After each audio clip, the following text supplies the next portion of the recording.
Everywhere we go, I and I will go there. And everything he say, oh yes it's hard. So I can die and die and die and die, melody. Come on, it goes, melody.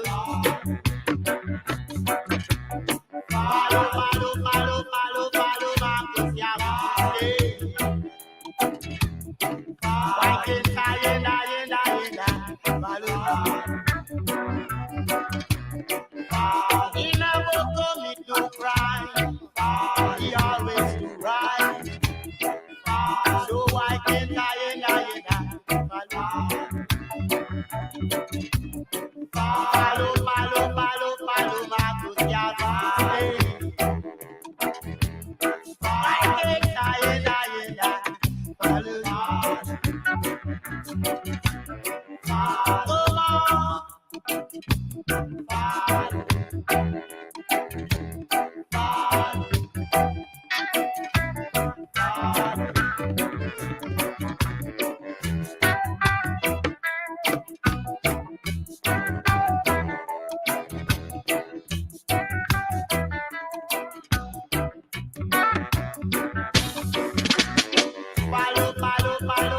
Follow, Marcus, yeah, we could stay. Follow.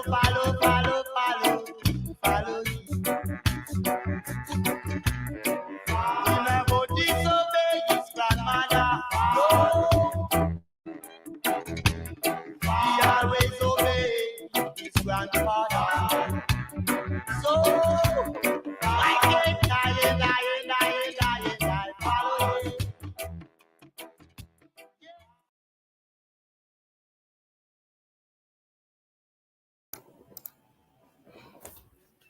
Yes, greetings, one and all. And thank you for tuning in to another episode of Unity and Solidarity TV. Today is Sunday, November 5th, 2023. My name is Bakari Makeru, and I am your host. Before we begin, please note that today's podcast is being streamed live from our YouTube channel, of course, at Unity and Solidarity TV. All one word, all common letters. You can also find it on our Facebook page of UNIA-ACL St. Martin chapter. That's on Facebook. And of course, on my personal Facebook page at bakari.makeru. So please remember to like, follow, and share, subscribe to our Facebook pages and YouTube channel for more dynamic content. And of course, to show your support for the content that we are bringing to you. Also, during the last segment of today's conversation, we will post the link so that those of you who have questions or want to make a contribution can also do so, right? And of course, if you want to be a guest on our podcast, feel free to send us an email at Unity and Solidarity TV, all one word, all common letters, right? So that's Unity and Solidarity TV at gmail.com, or you can send me a direct message via Facebook at Bakari Makeru. So today I have the pleasure to be joined by Brother Alex Daniel Digi, journalist from the country of South Sudan. Brother Alex, thank you so much for accepting the invitation to be a guest on Unity and Solidarity TV. Welcome, my brother. Welcome. Thank you so much. All right. So before we begin, would you be so kind to, share a bit more information about yourself to our viewers, of course. Thank you. As you mentioned, I'm Paul Alex Daniel Digi. I am a freelancer journalist based in South Sudan, particularly in Western Equatorial State. Actually, I started the work of journalism since 2017, and it's now about 6 years ago. I've been working as a journalist, doing reporting to very many media houses, being it TV, being it radio, being it online broadcast, and many more, depending on the connection that we have or I have with that particular media house. Wow. And as a journalist, what has been your experience in Sudan? In South Sudan, I'm sorry. Yeah, thank you. Actually, it is very a challenge situation in South Sudan. As a journalist, there are a lot of issues that we journalists are facing in South Sudan in terms of our field, in terms of our profession. There are a lot of things, issues to do with prevention or access to information become the issue for us. At times also, we are not given a freedom to exercise or to express our field, our profession as a journalist. Because as a journalist, you are free to do any broadcast that you feel like. You are free to interview people. You are free to air out the voice of people. But in this situation in South Sudan, it has not been easy for media houses, especially the independent media houses, to do their work professionally. Wow, thank you for that. Thank you for that particular insight. So today, I asked you to be a guest on Unity and Solidarity to provide us with some information on what's going on in South Sudan. We know that just over a decade ago, the people they went to the polls in a referendum and they casted their vote to succeed, right? If I have it correct. All right. That's true.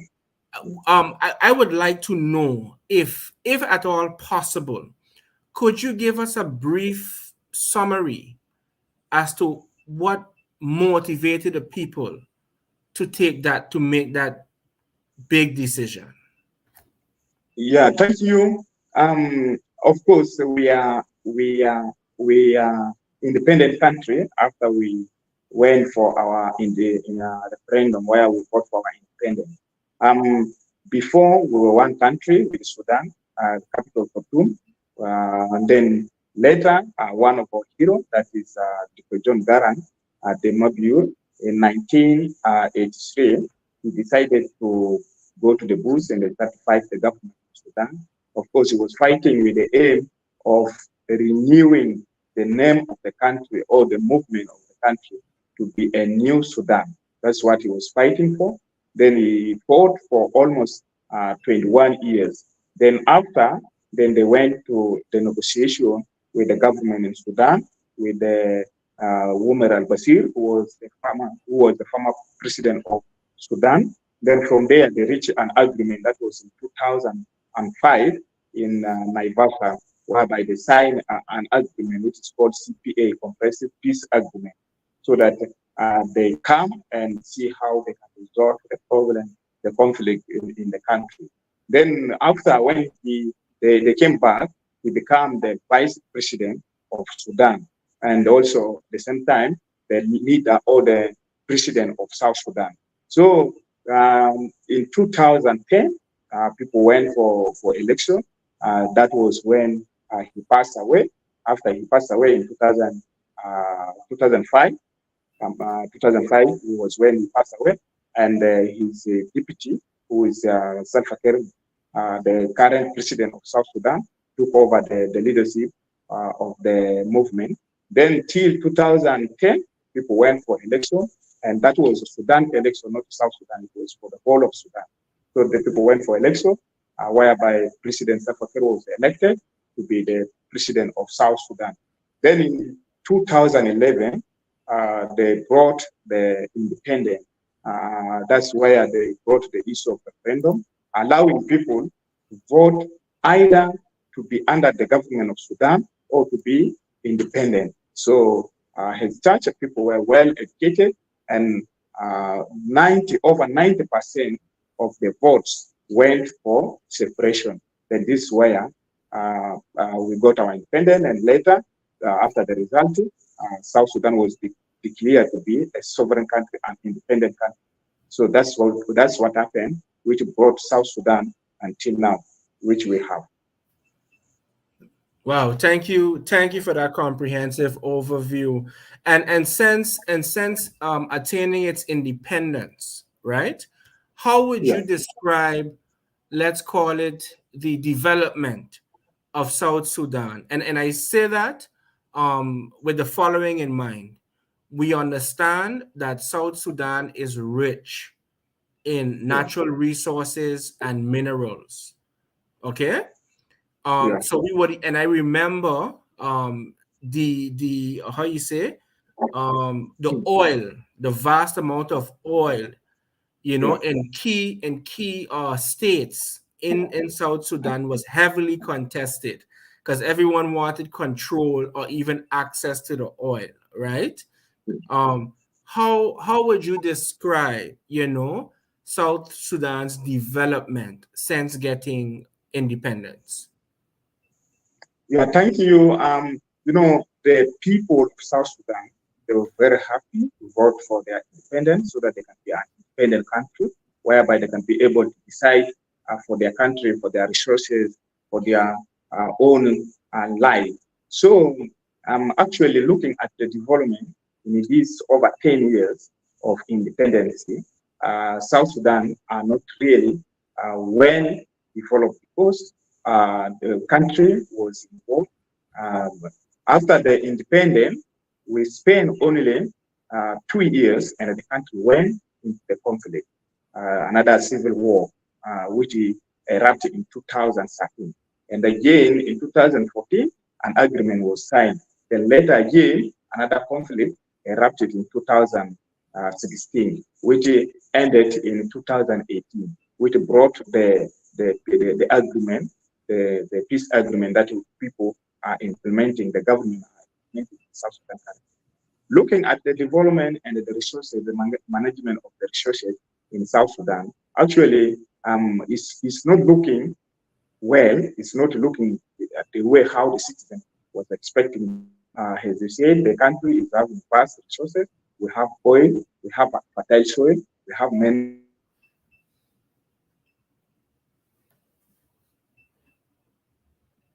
and necessary services like health, like a road, like a school for the citizen. And look at it, the public universities are not in the country. People are not. My brother, if you would be so kind to repeat your last words, because the connection seems to was breaking up. So I'm not sure if you might need to okay. Just a few moments, folks. My guest seems to be having some a few minor issues with the connection.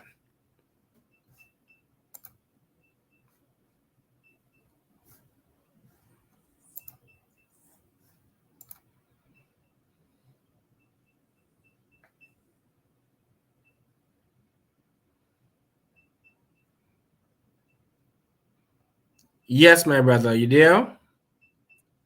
Yeah, yes, of course. I was talking about the management of the resources. As you say, we have many resources in this country. We have oil, we have fertile soil for production, we have minerals, we have many things. South Sudanese were expecting the government to provide enough services for them, especially like road. You see, the road of South Sudan is not well constructed. We don't have tarmac road. Even if it is there, it's only within the town. It's not connecting state to state. And looking at the health, currently in South Sudan, most of the people go to the private clinic to get health services because the public health is not working. The government do not provide a necessary health service to the people. Looking at the universities in South Sudan, the government university is not functioning the way people want.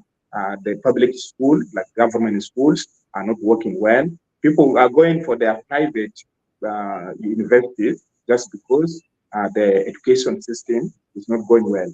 So people of South Sudan are not really happy with the management of the resources, more especially the oil production. We find that mostly people are not using the oil money for the service to the people of South Sudan. So that's why you see people of South Sudan are crying to the government that they are lacking services, they are lacking health services, they are lacking education, they are lacking road, they are even lacking food because we are having fertile soil, which the government are supposed to provide food for the people. They're supposed to open the agricultural industry so that it can be able to provide enough, produce enough food for the people of South Sudan. Here in the country, people are depending on neighboring countries like Uganda, people are depending in Sudan, people are depending in Kenya for food commodity, things which we are supposed to provide ourselves, which we are supposed to grow ourselves.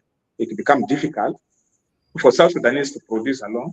It's not because we don't have land, we have a land, we have everything we can do, but because people are not having knowledge and the government are not able to support the agricultural production in the country. This is what is happening. Wow.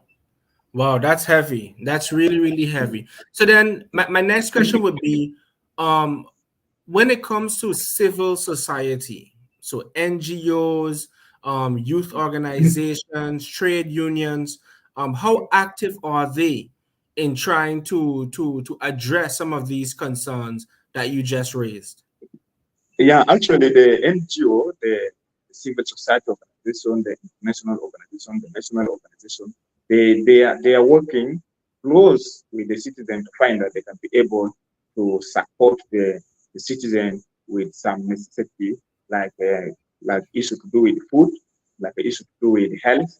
But looking at this situation, the support or the aid that the humanitarian or the organization are providing are not permanent, are not sustainable, because they always do temporary things that tomorrow and tomorrow they will go. It's supposed to be a government to initiate a certain program that can be permanent. Like for example, if we have an organization supporting the farmers, they can open the land, they start cultivating.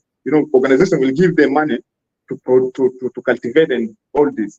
Once the organization is gone, then the farmers will go. They will not again go to the garden because they were going because of the money that the organization provided. But if it was a government to provide this support, it would have been permanent and it would have been helpful to the community. So looking at the way how the NGO are helping the citizen is fine, but it's not sustainable. It's not sustainable. Looking even at the health services, NGO they are helping bringing the drugs and other things in the hospitals and other health facilities. But those things are not permanent. They will not keep bringing them. It is a contract. It's something temporary. Anytime they go, when they go, the hospital closes down, the health service closes down, then people now start to get stuck. They don't know where to go. But when we look at it, if it's the government that provides such thing, it will be permanent and people will own it. It's people of South Sudan who will own it. But when you talk about the organization, it's an organization that came from outside. They can leave anytime. They don't own it. It's supposed to be us South Sudanese to own the project, to own the service, so that we can be able to provide for ourselves. So actually, looking at how NGO are helping the citizen in the country is not sustainable. It's not sustainable. So if I'm understanding you correctly, the NGOs, they come, they execute a project, right? Yeah. And Yes. there isn't any capacity building of local organizations. Is that what you're saying? So in terms of training, the sharing of knowledge and expertise with their local counterparts, that doesn't happen? Yeah, of course, you see, organizations are there. They can be there training people. Even they can train the farmers directly. Okay. So looking, what I'm trying to say is, looking at somebody come from outside trying to train you will not be helpful for you.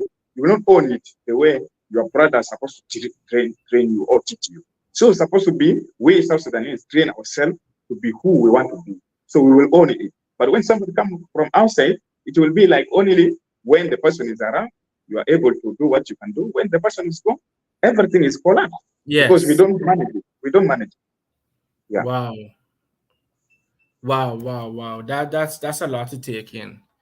That is a lot to take in, because many would say that, it's a young country. Of course, you will have different hiccups, in terms of its development.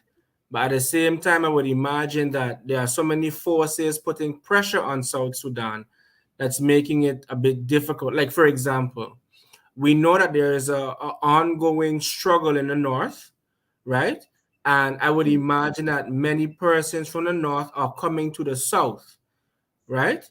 And I would also imagine that it might be putting a bit of strain on the already limited capacity or resources on South Sudan. Is this correct? Yeah. Okay. So how is South Sudan coping, with the influx of Sudanese people from the north? Yeah. Thank you. Before I go to Sudan, how the conflict in Sudan affects South Sudanese, I also wanted to put something about the help of NGO. Okay. Yes. Yeah. Looking at the help of NGO, like for example, here in South Sudan, you find we have WHO, we have a World Food Program providing for people food. We have I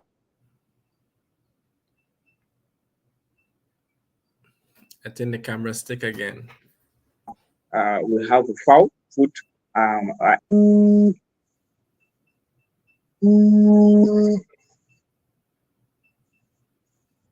Yes. Sorry, there is an interruption. Sure. Interruption in call. Yeah.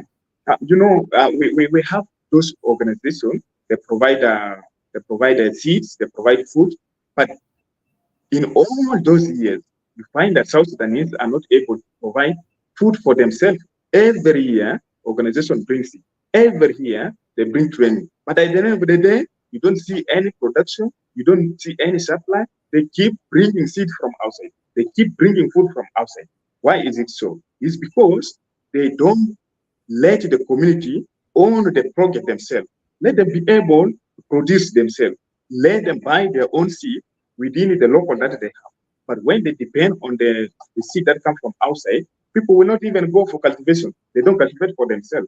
They know NGO will bring food. NGO will bring seed. They don't keep the seed for themselves. They don't keep food for themselves. So looking at it, that yes, organization is helping us. But looking at it, that for me personally, this help is not sustainable. It's not helping us. It's supposed to be us ourselves to produce our own, looking at our local seed, using our own. Because when they bring the chemical food, the chemical seed from outside, to not germinate the way how we want it in our country.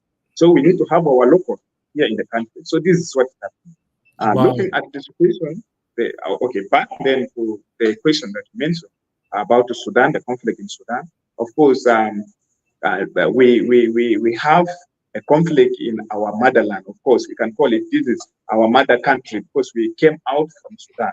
Okay, so when conflict happened in Sudan, it looked like it's happening in South Sudan, because this is where South Sudan comes from. There are many things that South Sudanese were depending on Sudan. Okay, like for example, the oil that we have in South Sudan, the pipe is going through Sudan and is owned by Sudanese. So when there's a conflict in Sudan, it has affected our production, oil production. We find that the oil has reduced, the daily production has reduced, and this has affected that the income that the government was having has reduced, and they will not get the resources they have before.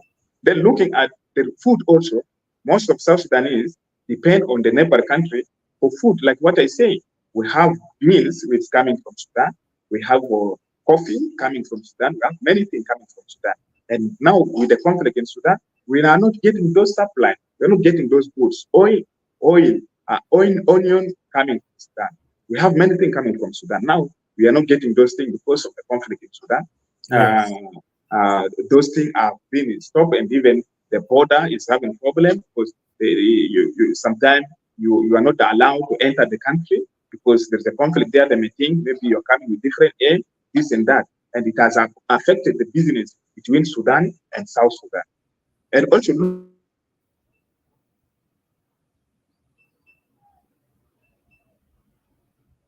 looking at how the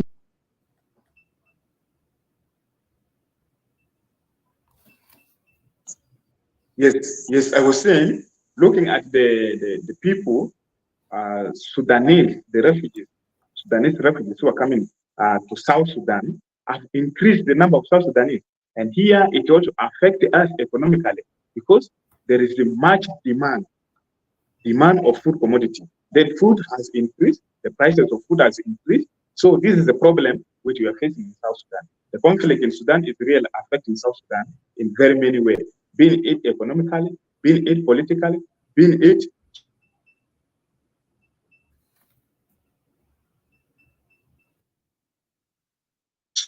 socially. So it's affecting us.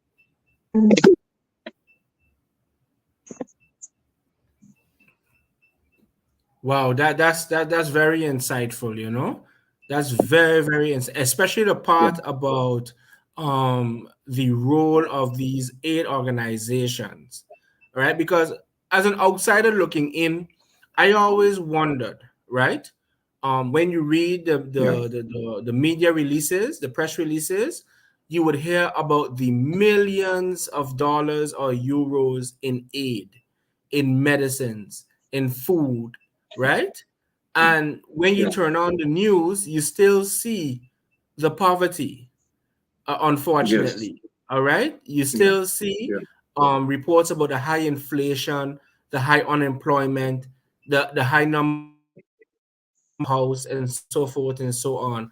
So I always questioned, you know, this thing about international aid, especially when it comes to Africa. Yeah.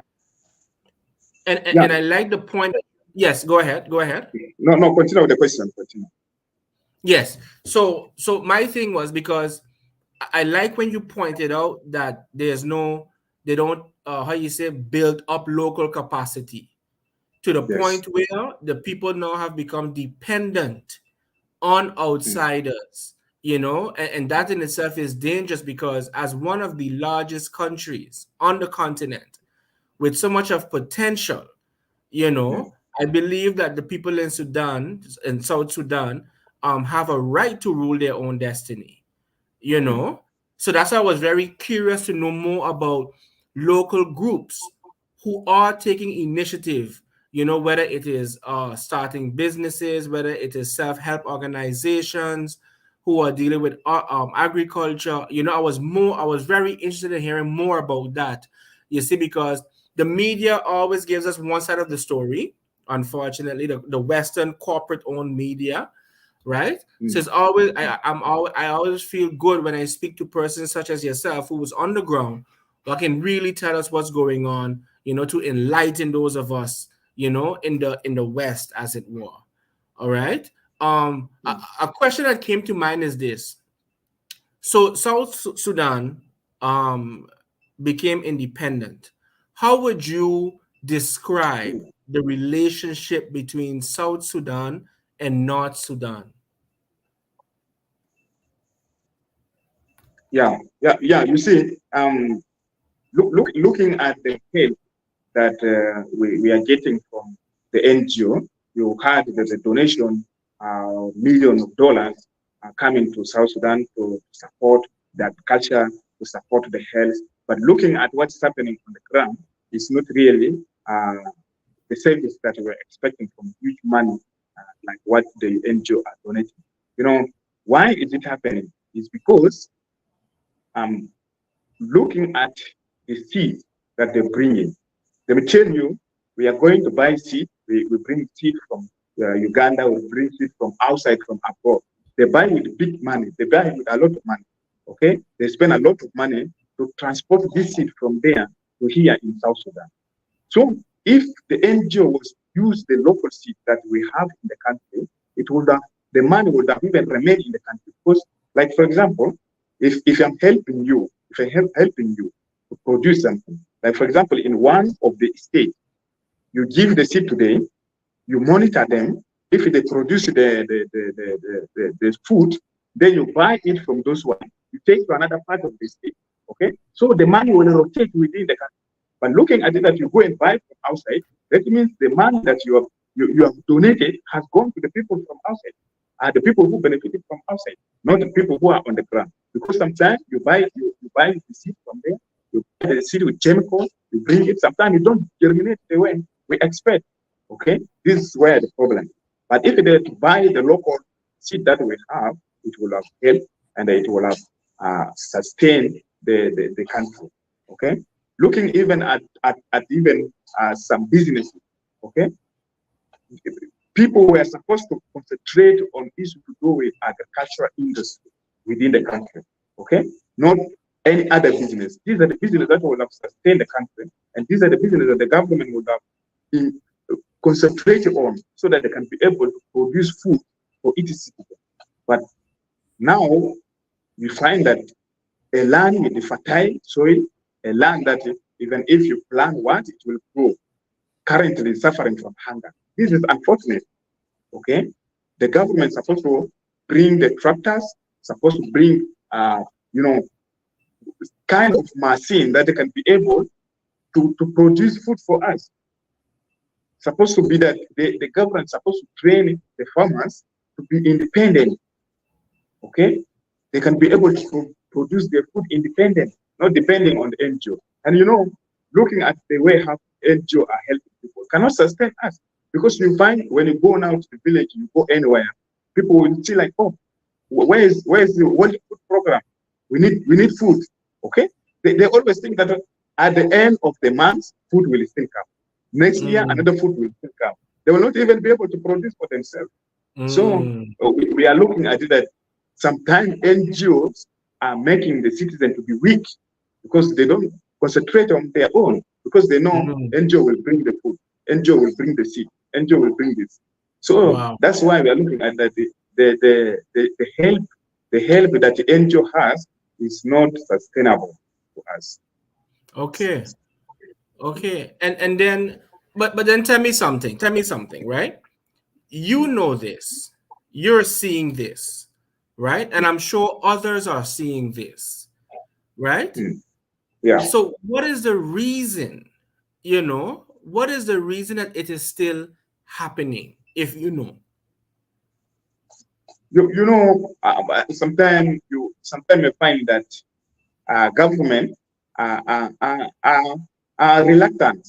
Okay, they are reluctant because they know if we don't struggle to bring a drug in a certain clinic, still the NGO will bring the drug. Okay, so the government doesn't concentrate on like, okay, let us find out how we can help our citizens, because the only thing that NGO will come, they will do that. At times also you look at this donation that you're hearing about, all this. At times also it end up even not reaching the destination. Okay, really? And that's why, that's why you find that people always entertain when the NGO come, the government will come there, because they know they will benefit. Okay, they will benefit from the help or that the government, the NGO is bringing. The government benefit. So here, still the citizen keep suffering. They keep suffering. Okay. Yeah. Okay. Wow. That's really insightful. That's really, and I'm really glad you highlighted this again, because again, when you watch the media, right, they always show you images of them helping with food and so forth, but this aspect of the conversation is usually left out. Let me ask you this, right? Let me ask you this. If you were, I don't know if you have or you don't have, but let's say you had an organization, an NGO, right? Yeah. Which areas, just give me 2 areas that you say, you know what, I want to focus on these 2 areas because I think it will make an impact. Which areas would they be? NGOs are supposed to concentrate on what they call capacity building. Okay, capacity building, because looking at giving the direct support is not sustainable. I am supposed to train you on how you can own your own business. I can train That's you right. how you can That's produce right. your own. But when I keep giving it to you, it will depend on me. Because you will just say, I will bring it, I will bring it. But when That's right. I train you on how you can produce your own, then you will become sustainable. It will become sustainable to you.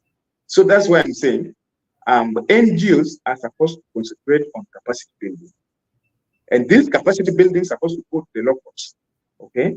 Not any other. It's supposed to be the people who are involved directly. Like, for example, if you want to build the capacity of the farmers, you have to go direct to the locals, train the local, how they can be able to manage. And you give them the resources, you give them, at times, sometimes you give them the tools on how they can go about. Then let them produce their own. But when you keep on giving the free food to them, then you're making them weak. They will become weak and they will become lazy. They will not be able to produce for themselves because they will always depend on you. They will just say, you will bring another one, you will bring another one. So that's why you find most of South Sudanese are depending on NGO aid. Most of South Sudanese are depending on the health services that the NGO are bringing. You find even in most of the health, the government hospitals are owned by the NGO. If you are saying today, let those NGO go, how will the people now survive? It is very difficult. So I'm looking at that. The government are supposed to concentrate on those things, make sure that they provide those services, so that let the NGO go and that the government own, then it will make us sustainable. Wow. So just to backtrack a bit, because a question just came to my mind, right? Yeah. Earlier, I think you said that because of the ongoing conflict in the north, the oil levels or oil production is lower than usual, and that translates into lower revenues for government, right? Yeah. And we know that government in South Sudan relies a lot on oil production, oil Oil. sales. Yeah. So with that being lower than expected, how do people in your country survive day to day? Yeah, but yes, actually, you see, this oil production is really what the government concentrated on. You know, that's why I was saying the government was supposed to have the way how they can produce something that can bring income, that can bring money to them. Like, for example, if they were to open agricultural industry with the government supposed to have those things, it will have be an income for them. It will have be an Yes. income. But looking Yes. at the situation that they depend on the oil with this crisis that is affecting the production, it is affecting the country. And this is why you find that a country can go even up to 4 months without paying the civil servant salary arrears. Okay, you find this is the problem. Is because the government doesn't have money. The government depend on oil, and the oil has been affected. Okay, this is the problem. So, looking at this situation, the country is not really are not really sustainable. The country is not economically stable. This is what is happening. And you find the market, you find the prices is very high, you find everything is very high. The life has become difficult with the citizens, the local community. It has become difficult for them to live. Because to buy the shop is very high. You want to buy shop, they will tell you the shop is for 2,000, 3,000. This is almost $5. Okay, so it's very high. It's very high. This is what is affecting the country. So how do people survive day to day? Because you just said civil servants did not get paid for 4 months, right? 4 Yeah. months. How do they Yes. survive? How do they eat? How do they pay their bills? How? This has become a big question, and this is why you find that a country has been involved in big corruption. You see, so looking at the officials go for 4 months and you are not getting salary, what do you think will happen? The person will be involved in the corruption. The person will look at where I can get money, okay, Yes. where I can get money to survive. But if the civil servant, if they were to get the salary, I think they would have not even involved in this much corruption. And if the country was able to control the economy, I think we would have not even get involved in much corruption.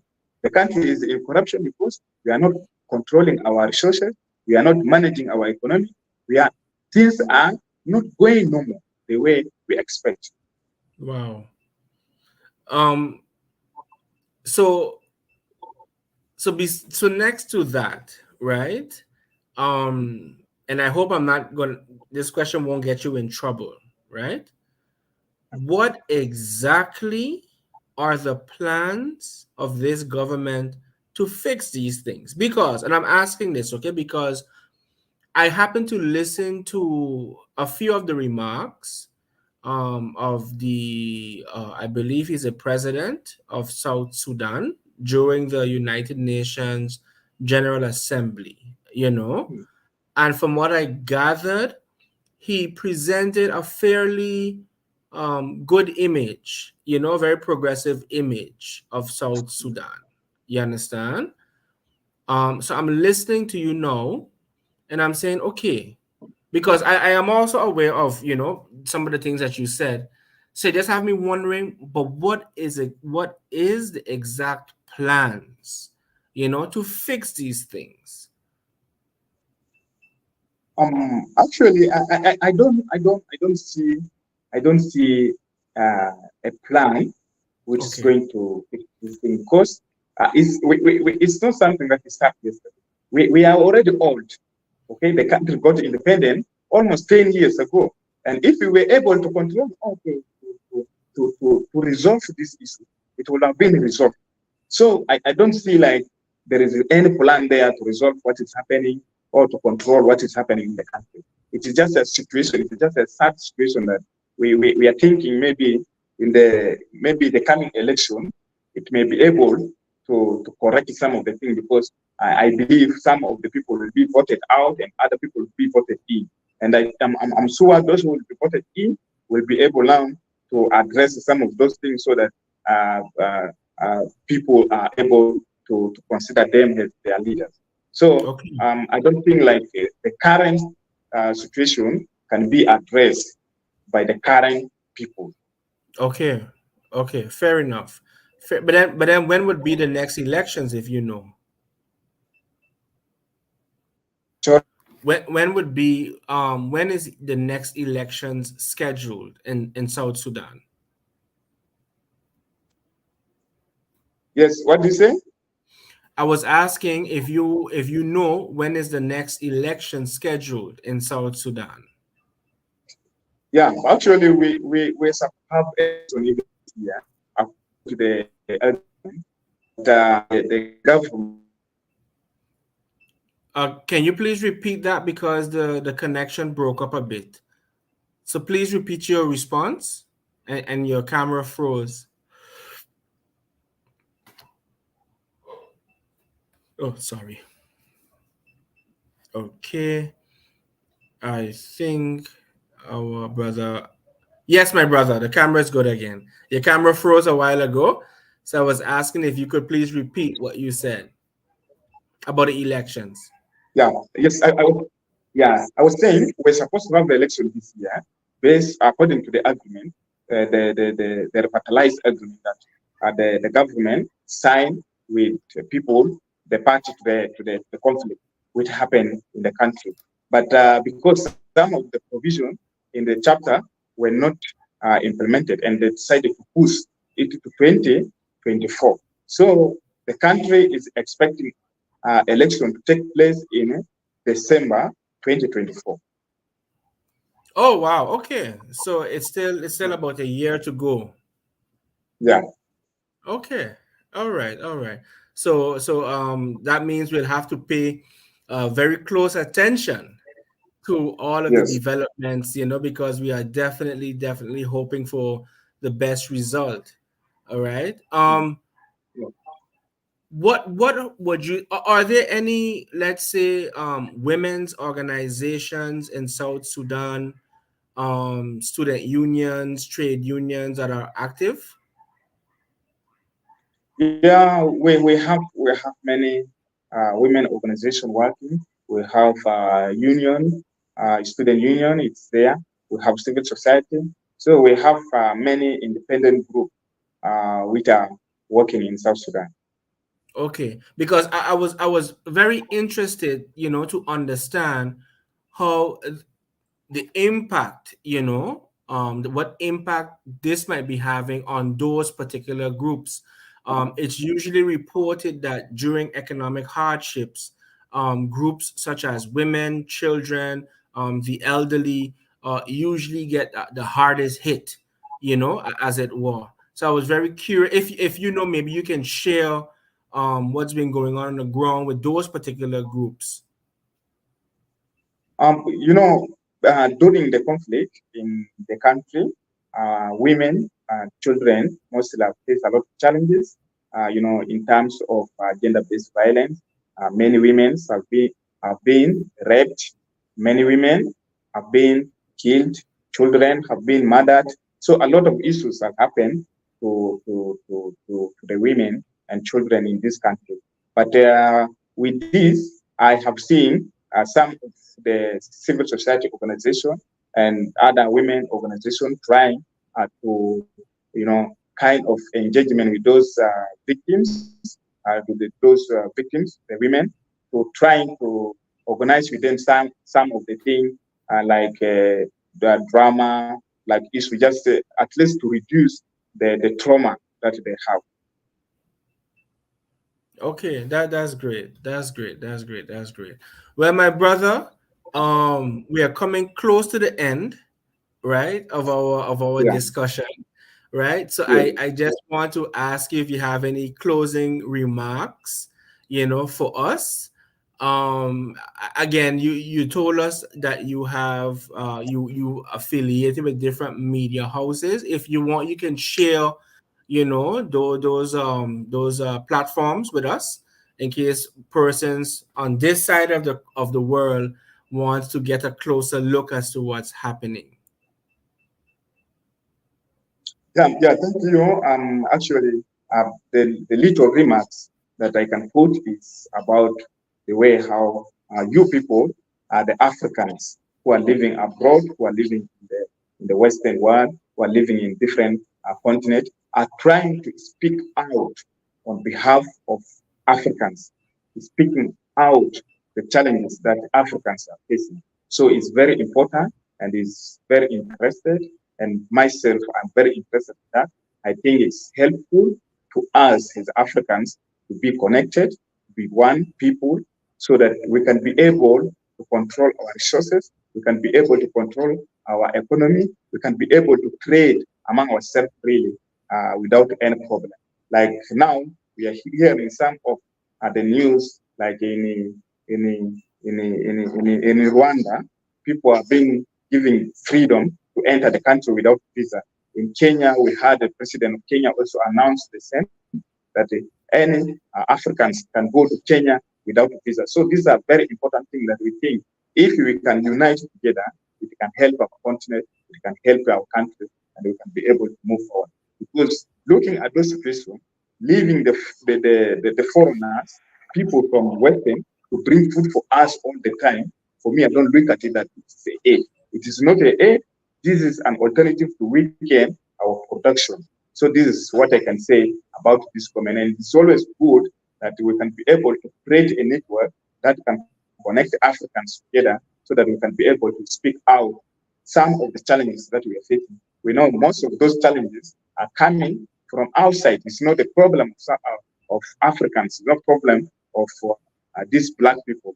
It's coming from outside. These are some of the things that the comment that I can put. So I believe church channel like this can be able to connect people in Africa so that they can be able to learn what is going on across the continent. The problem that the South Sudanese are facing is the same problem that Kenyans are facing, the same problem Congo are facing, the same problem Nigerians are facing. So this is the same thing. So let us see how we can unite and we can be able to control ourselves without any things that people impose on us. This is the comment that I have for you. I love that. I embrace what you say. I believe it. As one, I consider myself a follower of Marcus Garvey. I consider myself a Pan Africanist. and we believe that all political borders in Africa needs to go. We believe that there needs to be one currency, one policy for Africa, one government, one army, and we are working towards that, through our efforts. And the most important thing we can do is like what you said perfectly. We have to build connections, we have to build networks. All right. There are many persons on, at least on my side of the world, who want to visit Africa but just don't know where to start. You understand? They want to assist, they want to support, but they don't know who to turn to. you know so conversations like this are so important. All right, because who knows, maybe in the future, we could say, hey, we have 100 people who is interested in coming to South Sudan, to bridge that gap and to see how we can work together. All right, so that's one of the visions in the future. Let me not say too much, because the forces that be It's okay, always it's try. okay. Yeah, Yeah. yeah, it's okay. Yeah, the forces that be always try to frustrate, our efforts to work closer. But it's something that is bound to happen. It is really, really bound to happen. My love for Sudan really emerges from its history. When we talk about the Nuba people, its contribution to civilization and so forth, giving birth, to what is now known as Egypt and so forth. Its history alone, is one of the reasons why I love that nation so much, amongst others, of course, because Africa is Africa. From Cairo to Cape Town, it belongs to us. So I am really looking forward to having more conversations with you, my brother, especially in terms of nation building in South Sudan. Many of us in the diaspora would love to share ideas, expertise. Maybe some might even want to repatriate. Who knows? So I'm gonna touch base with you again, so that we can definitely have a Yeah, yeah, fun. it's okay, it's okay. It's okay, I like it. Yeah, Okay, you good. can talk. Yeah, we're gonna have a follow-up discussion, Mm. and discuss about Yeah, the different opportunities, because I like when you talk about capacity building. I like when you talk about the agricultural sector.